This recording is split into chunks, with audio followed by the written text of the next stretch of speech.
Welcome to Santa Clarita Voices, where you hear the stories, meet the people, and discover the passion that makes Santa Clarita shine. From hidden heroes, local legends, and the visionaries shaping our future, we are uncovering the voices behind the scenes.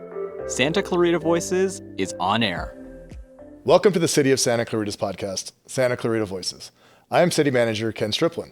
Today we are talking about the city's recreation and community service programs. This means everything from aquatics and community centers to drug prevention, the Cube Ice and Entertainment Center, and everything in between. My guests today help oversee it all, and I am happy to welcome the Director of Recreation and Community Services, Janine Prado, and the Manager of Recreation and Community Services, Lance O'Keefe. Thank you both for being here. Glad to be here. Yeah, thank you for having us. Absolutely. So Janine, tell us a little bit about yourself and your career path that got you into recreation and community services. Oh my goodness. Well, I started as a part-time employee over at a pool in San Fernando as a cashier. So in recreation. So I was a part-time employee and look where I am. I'm now the Director of Recreation Community Services. With that though, I've been with the city for 19 years. I started in 2006. I was a community services administrator and promoted to a manager in 2016. And I had the opportunity to be promoted again in 2019 to the Director of Recreation Community Services. Wow. And doing a fabulous job, I must Thank you say. so much. All right. Not to be outdone, but Lance, why don't you give us a little background on yourself? Yeah, so thank you for having us this afternoon. I started in 2001 as a lifeguard at our very own Santa Clarita Pool on Seco Canyon Road, and had that wonderful opportunity to teach swim lessons, coach a swim team, and kind of work my way up through the aquatics world for about 15 years.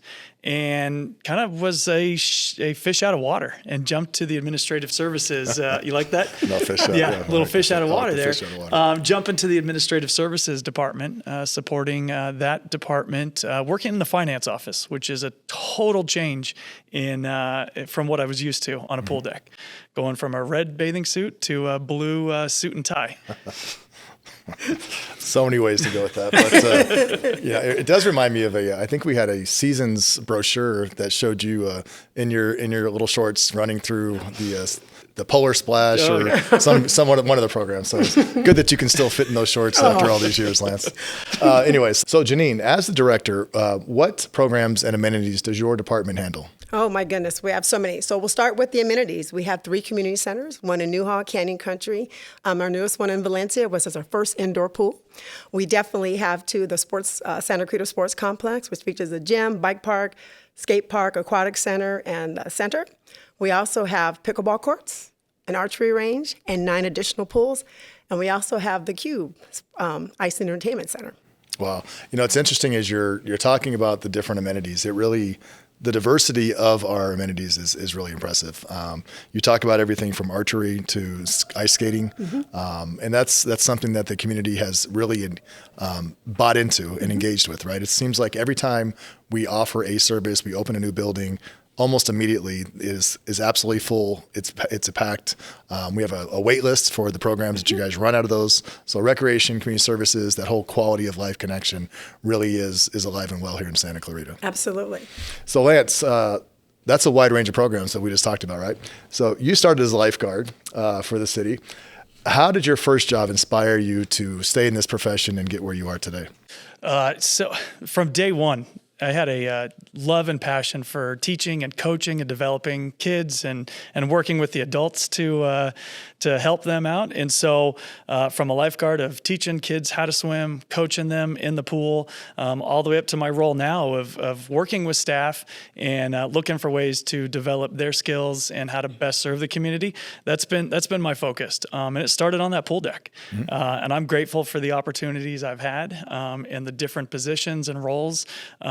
Sitting in the finance office with you and doing project development meetings and looking at tax forecasts, revenue forecasts, I'm like, what is happening? How did I get here? Very exciting stuff. Well, it was for me, but it really was looking, how do I best serve this community in my role? Going from, like I said, that pool deck to now sitting and working with Janine and the team and the leadership of how do we maximize the use of our facilities, whether that's a field or a building or a preschool classroom. classroom. I mean, it is so fun to work with the team to really find all those little ways to meet the interests of this community. Yeah, and it's great because I know you have young daughters who not only live in this community but also participate in the programs. Yeah. So being a father of 2 young daughters who participate and being the manager of recreation services, you're out there all the time. So do you ever have anyone give you their feedback or their ideas on what we should be doing? Unprovoked. Many times. I try and go incognito when I'm sitting in the stands. But when I do hear something, I definitely follow up with my staff. I'll kind of hear the whispers of the community, and then I'll follow up with the team to say, hey, let's look into this, whether that's from the material of a jersey for our youth sports program, or the scheduling of swim meets, or picture day, scheduling a picture day, and medals. I mean, I hear it all. But it's fun to problem solve that with the team and figure out, again, how do we best meet the needs of this community? Right. Absolutely. Well, and there is really no better way to help us improve upon what we do than to be out there and actually hearing that feedback, because a lot of it is very good feedback that helps improve the program. Mm-hmm. So I'll give you just a little tidbit of advice. Wearing red shorts and being incognito probably they don't help each other. So as you're going in the stands, you might want to dress a little differently to avoid attracting attention to yourself. I'll keep my shirt on as well. So Janine, yes. Many of our current staff members started as part-time workers in your department. What opportunities are there for these individuals, and what kind of roles do they play? Well, part-time staff are the front line. They are the one that have our customer service, which is a priority for the city, but also to execute our programs. So with that, they are very much engaged in how we operate with the city. They get to learn to be patient, resilient. They get to learn how to think on their feet. So with that, they come to us. Some of them already are in college or they already have a degree, but they come to us, I don't want to say moldable, but with a good, strong foundation. So with being a part-time employee, they have the opportunity to learn about the organization. They get the feel for the community. They get the feel of what it is to be a city employee. So when those opportunities come up, they're kind of primed to be ability to move on to whether in our department or to another department as a full-time employee. Right. They've had that foundation to really get a good feel. I think the biggest part is, first of all, is customer service, thinking on your feet, being patient, resilient, and thinking creatively and being flexible. Those are things that we value overall through the organization, and that's what we have in recreation community services for our part-time staff. Right. And we've got such an amazing group of young individuals. That's actually younger and older. Mm-hmm. Part-time isn't necessarily just for younger people, but we've got such an amazing group of people. And I think people don't realize, as an organization, we've got approximately 500 full-time employees. And then in addition to that, we've got at any one time 400 or 500 or 600 part-time employees who are providing different services to the community as a whole, whether it's lifeguards, whether it's crossing guards, or Camp Clarita, whatever it is. And it's probably one of the most frequent questions I get from friends or acquaintances in the community that have teenage kids. It's like, hey, does the city have any jobs available for my teenage son or my teenage daughter? And so, depending on if I know the kid, I'm like, absolutely. We're like, we're full. But no, it's a great opportunity for kids to get that experience, and also helps also for us as an organization develop talent that we can use later on as they get older, go to college, come back, or whatever it might be. So absolutely an asset here to the city of Santa Clarita. So as we talk about the part-time staff, the full-time staff, Recreation Community Services is seen as it's all fun and games. It's, it's sports, it's whatever it might be. It's arts classes, dance classes, all that other stuff. But being out there at the multiple or multitude of facilities that we have, sometimes our staff run into issues or situations that are a little bit different, right? And so why don't you talk about some of the instances that you've experienced, kind of maybe on the not so lighter side, but how our staff is there prepared to deal with whatever comes up on a daily basis. Sure. So recently we had a situation, one of our guests had a medical emergency, and it was pretty traumatic. She definitely convulsed, and with that, staff immediately jumped into action. And with that, they were able to give her CPR. They were able to use the AED to keep her sustained until the medical experts came in. But with that was part-time and full-time staff. So when you look at that situation, it was very traumatic. It went on for at least 20 minutes. But part of it is we're not only trained to be the wonderful, happy people, we do have safety measures. There are protocols and practices. There are professionals to be able to respond and be flexible, whether it's emergency or helping a young child kick the ball for the first time. So it's not just fun and games all the time. There are times we have to be very serious, and that time too, after they cleaned up, they went went back to work. And those are the kind of things, too, that you can't buy. That is definitely created by the culture of the organization, their training expertise, and the commitment to the work. Yep. Absolutely. Well, I had the opportunity to view the video and see staff jump into action, and truly was an amazing testament to the training and preparation that you guys do. Like you said, not just on the fun side of things, but being prepared for whatever comes through the doors and dealing with that effectively. So as we talk about having an impact on lives, the other, we talked a lot about recreation. The other aspect of the department is community services, and we've had a long history and culture of community services here in this community, dating back to when the city first became a city. And particularly, it's partly why we have such a large recreation and community services budget. Is the very early philosophy was that we wanted to make sure that people in the community had things to do, had opportunities to recreate, to explore open spaces, to engage with one another, whatever that looked like. And partly that was, the fact that when you have people who are busy, who are happy, who are engaged, you have a low crime rate, you have a high quality of life, and they all kind of come together. Community services has always been a big part of that. And so anything from at-risk youth to drug prevention programs, the division kind of covers a broad area.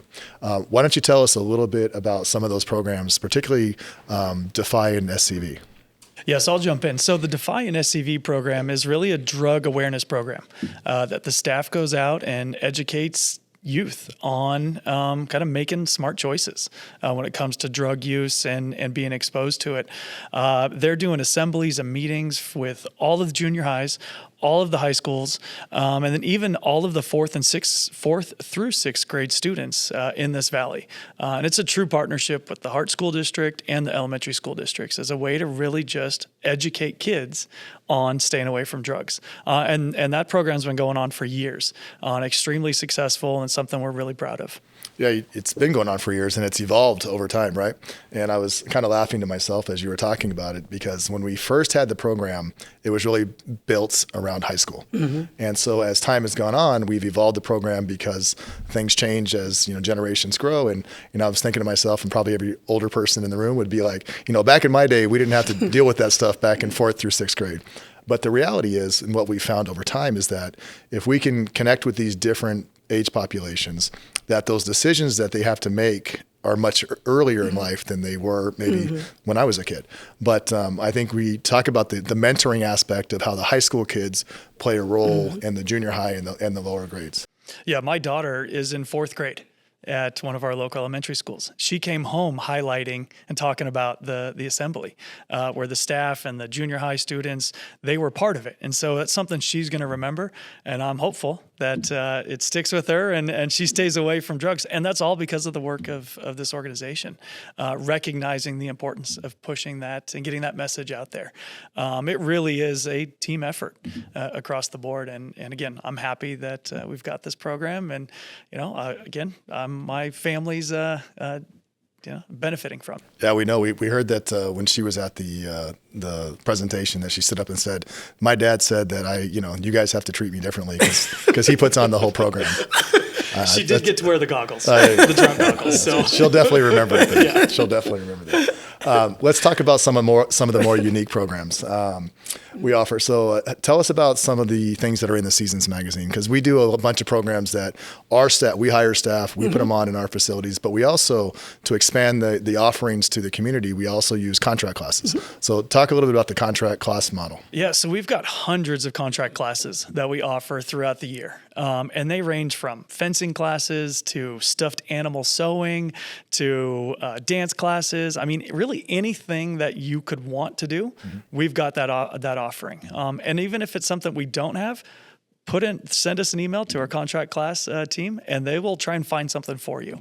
We're really in the business of providing those unique experiences, because really at the end of the day, every single person in this community recreates in some way, shape, or form. And so it's our job to create that and give people those opportunities. So if there's some activity that you're really interested in doing, let us know.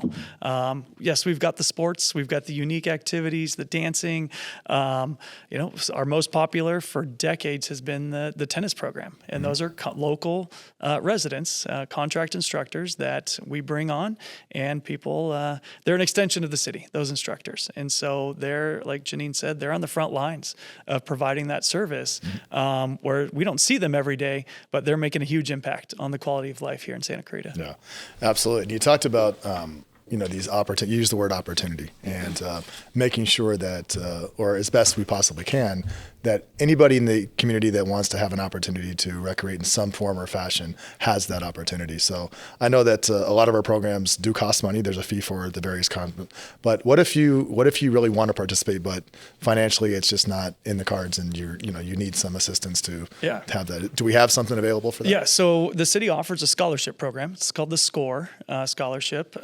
It's really a way for youth to experience something throughout the year. So it's $150, which covers the full cost of either participating in a youth sports league or a week of summer camp or a preschool program, anything like that, where if there's a family out there that needs that support, go ahead and check it out online, submit the application, and our team will help you out through that. So yeah, we're definitely interested in giving people that opportunity. Good. So for parents in Santa Clarita, which there's lots of them, right? It's a very family-oriented community, lots of kids doing lots of different things. So the city offers essential programs to help prepare children for school, to keep them entertained, engaged, and so on. So tell us about one of our more popular programs, the Camp Clarita and Primetime preschool programs. So those two are extremely popular. Camp Clarita program is an 8-week summer camp program that takes place at various parks throughout the community. And that one every week is full. It's a Monday through Friday program from 7 a.m. to 6 p.m. It's a great way for the kids to have something to do during the summer. Every week there's new activities, new arts and crafts, and every Wednesday there's a field trip to some unique place for the older kids that are 7 to 12 years old. The Primetime Preschool program, that's a program created for 3 and 4-year-olds to prepare them for kindergarten. And it's a low-cost opportunity for this community. Both of my kids went through the program, and they were definitely prepared for kindergarten when that time came. And it's really a curriculum-based, teaching the kids, how to write, what are the letters, what are the colors, just the fundamentals before they get into kindergarten. So that way they're that little step ahead going into it. Yeah, it's a great program. My kids all went through the Primetime program as well. Janine, the ice, I want to say Ice Cube, but I'm like, that's not what it's called. The Cube Ice Entertainment. Oh, there we go. That's much better. That's different discussion. But the Cube Ice Entertainment, you're a big ice skater. Yeah. Right? People don't know, but Janine is a big ice skater. I skate. She's got her own skates and everything. I do, and coaches too. So tell us a little bit about the programs coming out of the Cube. So the Cube has a variety of programs there. We have hockey and we have ice skating lessons. We also have figure skating teams there. And there's also programming to come and just kind of do public skating and learn to skate. So part of that is a great amenity for someone that hasn't really tried skating, but you didn't want to skate, you can watch. We also have the grill and the top shelf bar there, which is great. There's also opportunities there to have birthday parties, celebration of lives. There's also a chance to have bridal showers. We have so many things happen at the Cube. I think the idea there, it is an ice and entertainment. It is not just about skating, but there's opportunities for them to go watch a UCLA hockey game for free. And I think the Cube is the home to UCLA hockey. That's That's right, to UCLA. So part of that, too, would be an opportunity for families to have a variety of activities they can come to look at for free to see a UCLA game, to skate if they want to, have a birthday party, or just grab something to eat at the grill. And I think that way, as an amenity to the community, it definitely was kind of putting the cherry on top, because we're the only ice skating that has 3 sheets of ice except for El Segundo. So it's a very unique opportunity for the community. And very, very well used. So absolutely. It's been a huge success story for the city. Mm-hmm. So you talked about, we talked about it used to be called the ice station, right? Yes. So it was singular, kind of more all about skating, ice. But you talked about how when the city took it over, we created kind of more of an all-encompassing facility where you can do a number of things. Correct. So as that's kind of our concept in building new facilities, we have another one coming on that's similar in nature but different. Why don't you talk about that project? The Rink Sports Pavilion. So the Rink Sports Pavilion definitely has been, it's just a beautiful, wonderful moment, because then it's a multi-use facility again, where you're going to be able to have not only roller skating, but pickleball, basketball, volleyball, events. And it's going to be not a one-stop shop, but it's going to be programmed. That's what Lance and I and their team are working on, how do we program it. But it's definitely a unique opportunity. It also, too, will have a snack bar. Hopefully we'll be calling it The Wheel, but the idea, The Wheel. But with that, again, as you come up there, you're going to be able to do a variety of different things. And not all at one time, we have to program it. But it definitely will be a destination place. It'll definitely be an opportunity for many children who have never roller skated before. There's a whole generation, a gap of kids that never had the opportunity. Well, this is going to be their time, and we're going to provide that opportunity with great music, great fun. And then the next time you come in, there'll be a pickleball court. Or the next time it'll be basketball. Something for everybody. Don't say pickleball, because we'll get into pickleball in a minute. You throw that out there, next thing you know, we're going to have 100 pickleballers wanting their court ASAP. So, but you're right. And we talk about roller skating, and when people say that, sometimes you get this reaction like roller skating, like who roller skates? You don't really see it that much out and about in the paseos, but the concept actually came up during the pandemic, where all of a sudden we had a bunch of people who now are forced to go outside and do things. Skating kind of made a rebound, and so. The research that you guys have done in other facilities, there's not a whole lot of them, kind of like the ice station, that cube. But same thing. They're very, very popular. They're very unique in what they do, and definitely going to be another jewel for Santa Clarita in terms of how we're going to put that together, how it's going to be multi-use, but we're bringing skating back. Absolutely. And Janine's going to she's going to have her transferring from ice skates to rollerblades. She's already got her skates. I already got my skates. You got your skates. Good. So Lance, coming back to you. I know sportsmanship is a major aspect in the work that you instill in our city sports programs.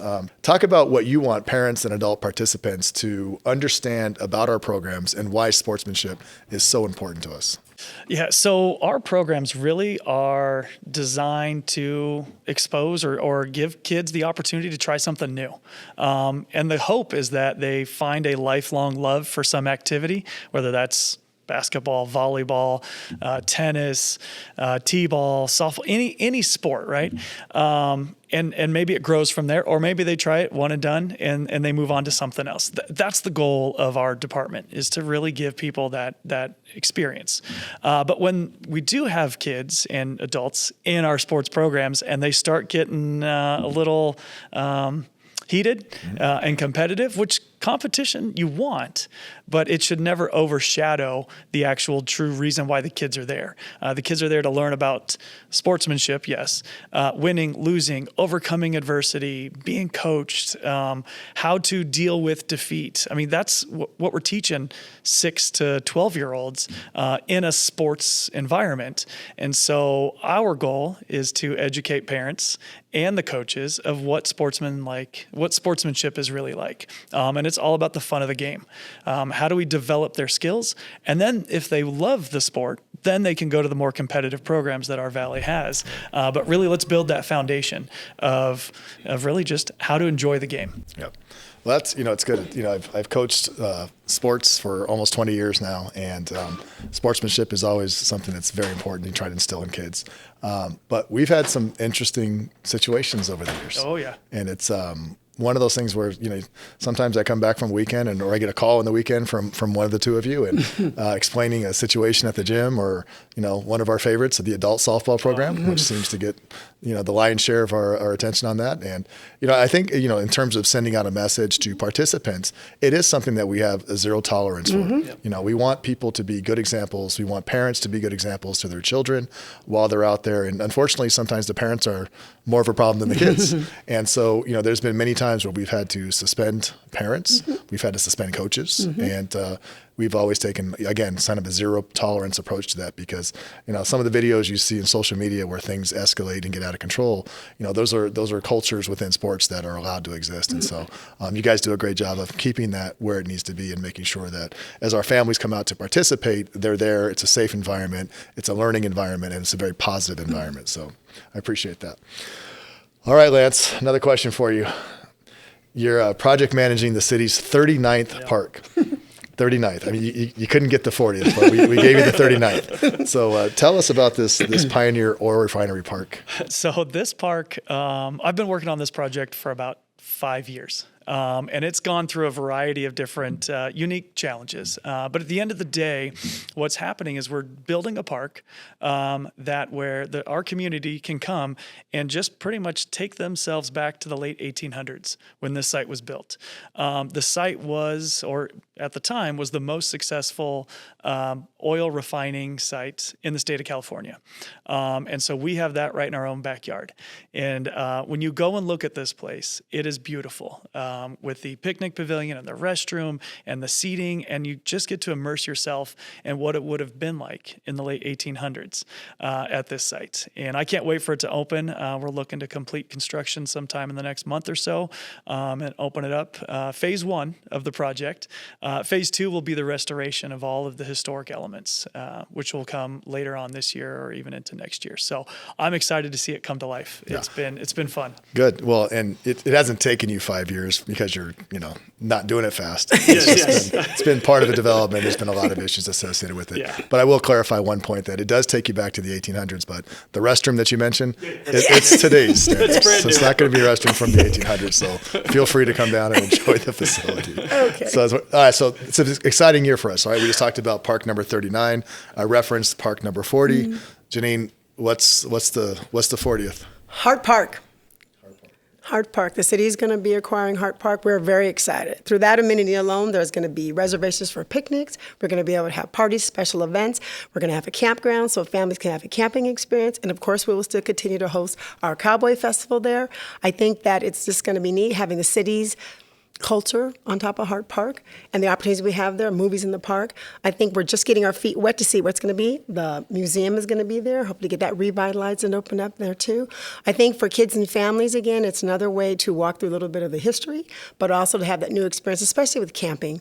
Locally in your backyard that you can go to a campsite and have a campfire. I also think, too, that the picnic areas, we do fields and reservations here as part of our department, Lance and I. But that other a place you can reserve for a picnic or a bridal shower or a party. So we're looking very much forward to that. Yeah, Hart Park has obviously been in the community for decades, and it's a unique opportunity for the city. It's the last county maintained owned park within the city's boundaries. It's 160 acres, and it's kind of a hidden gem in the middle of the city. And, I would venture to say that if you asked, 10 people on the street if they knew that they could go camping in Hart Park, that they had campgrounds, most of them would say no. And then if you asked them, well, do you know that they have, bison, wild bison on the property, they'd probably say no. Or, a museum. And so the park is very different for us. It's a new unique challenge in terms of maintaining and kind of acquiring and taking it to the different level, kind of a city standard of parks offerings. But it's been interesting, hiring animal keepers, which I think we hired our first animal keeper a couple of weeks ago, which that's new for us. We hired a couple of museum curators, mm-hmm. which again is something new for us. We don't have that anywhere else. Definitely a big challenge, a big opportunity for us to take on such a huge park with so many different amenities within it. But also a huge opportunity for the community to explore the history and everything else that comes with mm-hmm. Hart Park. And mm-hmm. We're hopeful that sometime this summer we will take over that ownership and start doing it. And I think the community is going to be surprised when they start to see how open Hart Park becomes mm-hmm. to the community and what's offered out of there. So if you guys have any questions, call Lance. So as we're talking about Hart Park does have a kind of a unique trail system within it. So as we talk about trails, what else? We're doing some creative things with trails throughout the community. I think we've got somewhere 65, 70 miles of trails and paseos throughout the community.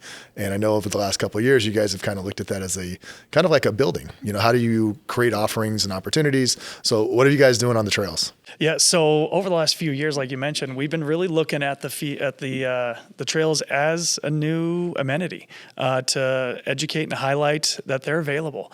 So we started an All Trails. The application All Trails. We have a profile that captures most of our marquee trails throughout the community. So if you're looking to get out and experience something new, check us out on All Trails. And it's on every mobile platform. And it's a great way to take pictures, post it, rate the trails, really just engage with us in a different way because we want to hear from the community. What's working, what's not. And it's just another way to communicate. That's great. I think, if I'm not mistaken, I think I saw a social media post where Janine was dancing during one of these trail hikes.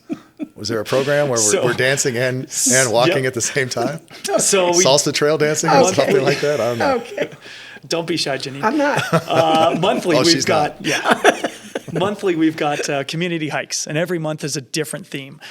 So we'll do yoga up at the top of the mountain. We'll do line dancing in different locations. We'll paint murals, community murals. Not graffiti murals. Not graffiti. Paint, an art piece. There you go. We'll have, I think the next one, and this month is family games. So we'll bring out a bunch of different games and activities so families can just come and play in the open space, and then go on a hike that's led by our team. Wow. Yeah. That's great. And I've seen those actually grow as you guys do them month to month. They get bigger and bigger as people talk about it and participate. So that's another great amenity you guys offer. So, we've really touched, on the tip of the iceberg, so to speak, on a lot of the programs and amenities that the department offers, that the city offers through the community. And there's really so much more, but there's only so much time to get into it. But one more thing I wanted to kind of wrap up on is the not just the recreation aspect, but the human development, the child development, the youth development that we do. And one of the programs that we do as kids are getting older, maybe kind of at the end of the recreation period time of most of our programs, is we look to provide youth employment services, or so employment services, training, development, to prepare them to go out into the world and function in jobs, learn how to work, learn all the things that it takes to be successful. And that program is called Youth Employment Services, or YES, correct? Yep. Correct. You're supposed to say yes. Yes. Oh, Yes. Well, it's like it was a softball. Get it? I didn't play softball. Anyways, You wore shorts. Yeah, I wore red shorts. All right. Well, why don't you tell us a little bit about the Youth Employment Services program? So the Youth Employment Services program is an opportunity for young people to have their first-time job experience. Through that, they go through a process of an application and interview process. And with that, they're involved in workshops, professional skills development, as well as resume writing. From there, they're placed in a job placement. So we place them. And we pay for their employment through the city for the employers. The employer gets a young person for free, but we pay them. So it's a great exchange or a great collaboration. With that young person can be placed into maybe an office as a clerk for an insurance company. They can do customer service at a comic store, or they can work in somewhere in the city department. But what it does for them, it gives them that really first experience nurtured along the way of what it likes to take in the workforce. And with that, too, there's opportunities that it helps them for the feedback they've given us, their dreams, hopes, and ambitions. It kind of gives them an idea of what they might want to be, what's possible. We have so many success stories of what's happened to those young people, but some of them continue to be employed here. They worked here part-time, and then they're employed, or at the place they were placed, they stay employed there. So really, I would say it's 100% successful as what they do. We try to keep in touch with as many as possible to see where they are. We definitely have 2 of them that have definitely come back and now left and come back and now work for the city. That's very exciting for us, and we appreciate that opportunity for them. But I think from a community development standpoint, as far as their growth, it is an exceptional opportunity for young people that we provide. Most recently, you were talking about the YES program. I saw a story on the news that had a kid from Santa Clarita that was part of our YES program. Maybe you can tell us a little bit about his story. Yeah, so that's a great story of really the intent of the program. We had a teen working with our maintenance team, and the story was he was up on the roof being interviewed by a local news station, and his goal was, now because he's been in this program, the YES program, and working with our team and learning about HVAC systems, him and his brother are looking to create and start their own business in that field. So, I mean, as Janine said, it's 100% success rate. And that's a prime example of this young kid learning new skills from our experts and then taking that to then ultimately provide for him and his family. Well, I think that's a great way to kind of wrap up on, and really it gets to the statement of, what you guys do makes a big impact. What we as a city collectively do makes a big impact on the community, probably most concentrated within your departments because of the day-to-day direct impact with youth up into the seniors. And, hearing some of these stories obviously makes you feel really good about what you do on a daily basis, because it really does have an impact. And you hear some of the stories of people that, didn't think they would ever really, didn't have a clue, and then go through these programs and then come out very, very committed, very, focused on what they want to do, how they want to get there, and now have some tools to help them accomplish that. And sometimes we benefit from that when they come back full circle and want to work for the city, and we end up with a great employee. So what you guys do clearly makes a big impact. So I want to thank you guys for coming in and spending a little time with us and sharing that, but also once again for what you and all of your employees do on a daily basis to truly make Santa Clarita the best quality of life that we can possibly offer here. So thank you very much, you guys. Thanks for having us. Yeah, thank you. All right, with that, thank you for listening to Santa Clarita Voices. We'll see you next time. Thanks for tuning in to Santa Clarita Voices. If you enjoyed this episode, don't forget to subscribe and share. You can find Santa Clarita Voices on Apple Podcasts, Spotify, and the city's YouTube channel. Follow the city on social media at City of Santa Clarita. We'll see you next time.